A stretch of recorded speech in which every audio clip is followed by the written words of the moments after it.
Okay, so good morning. So, naalala nyo ba to? Ito yung parang last month. 2 buwan na sa amin to, guys. Ang tagal, naiwan tong kotse nito. Ito, service lang natin. For repair to. Dinala sa amin ito, sabog yung engine. So, ang pinapagawa sa amin dito is yung buong engine for overhaul. Kasi, ano ba yun? Si Ma'am ba yung tumawag sa akin yung 3 beses na nadidala sa mechanic?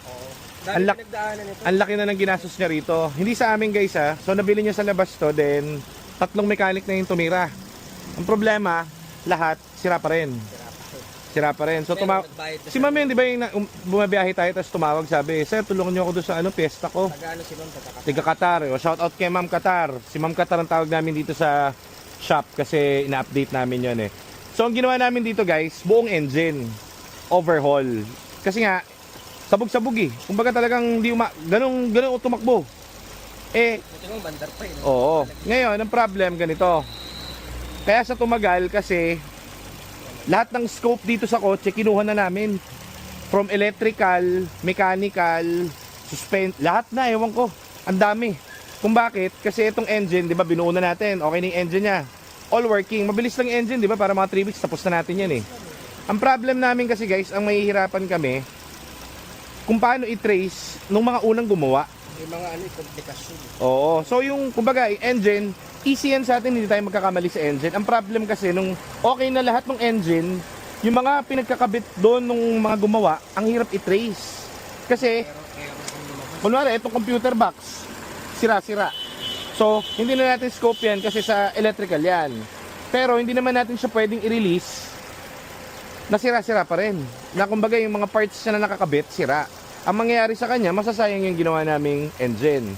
So, inunti-unti namin siya kasi okay na engine, di ba?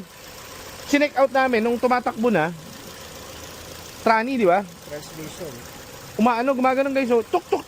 Paano mo i-drive kung gumaganon? Kasi malaman nung una na... Kasi hindi tumatakbo.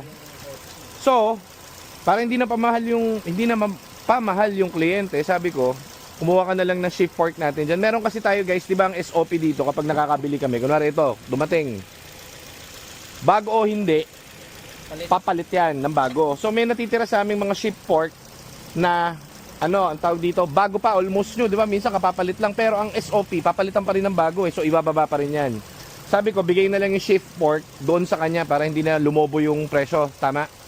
So kinabit na namin, tinrani pa namin, in-engine na namin, tinrani pa namin. Then ang worst part is yung kanyang electrical, di ba?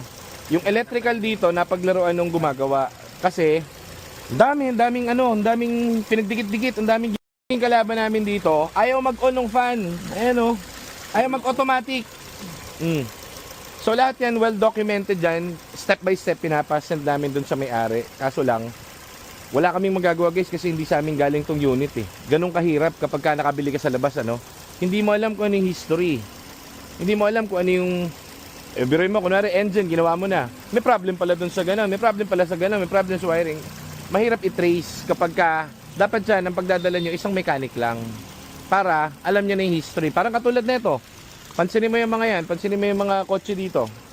Lahat yan, alam namin ang history niyan. So, kapag may bumalik dito, sigurado ako sa iyo, hindi yan magkakaroon ng problem sa tranny, hindi yan magkaka-problem sa engine, magiging problem yan sensor. Sa pinagas mo, yun lang. Hindi sa mga ganitong senaryo. Masyadong grabidad ang ginawa dito, no? So, kaya sa erekta kasi yung fan para gumana. Ayan, nag-automatic na. Nag-erekta ng fan. So, talagang inayos yung wiring, hinanap yung wiring niyan. Sobrang hirap niyan, guys. Sobrang hirap. Pero, pag tumakbo naman ngayon to, guys, solido, pare. Tinest drive namin kagabi to, napakaganda, pare. Kumbaga talagang sobrang smooth. Ito yung tamang takbo ng piyesta na to, no? Ito yung temp niya, 96. Yan. So, mapapansin nyo, umiilaw pa yung battery niya kasi matagal din nagamit to eh. Fan control speed. Working na. Working na. Kapag nag-105. Oo. Ito, palitin na itong battery, tagal na nito. So, baka magpalit tayo. Pero yung voltage niya is 40 na, no? Ayan. Yeah, very good. Ang ganda ng manak mo nito. Talagang sobrang smooth nito kagabi. Testing na lang. Saka yung aircon. Ito may aircon. Napakatalas ng aircon yan. Problema nga lang, ang daming pinagdaanan nitong coaching to. So mas mahirap mag-service ng kotse na maraming pinagdaanan, guys. Wala na tayo kinita rito sa sa unit eh. Binigay kasi namin yung mga parts namin para lang maano siya. Bumalik. Sila, ma'am, laki na nagastos. Oo. Malaki talaga. Ang ginastos niya yata doon sa una, parang worth 80,000 eh, no? Parang tatlo. May Tapos iba pa. parang wala namang Hindi nangyari na eh. nagawa, lipat sa iba. Ganun din. So, parang pangatlo yun eh. Hanggang sa Oo. atin, bago sa atin. Oh, so yun yung sinasabi ko dito guys.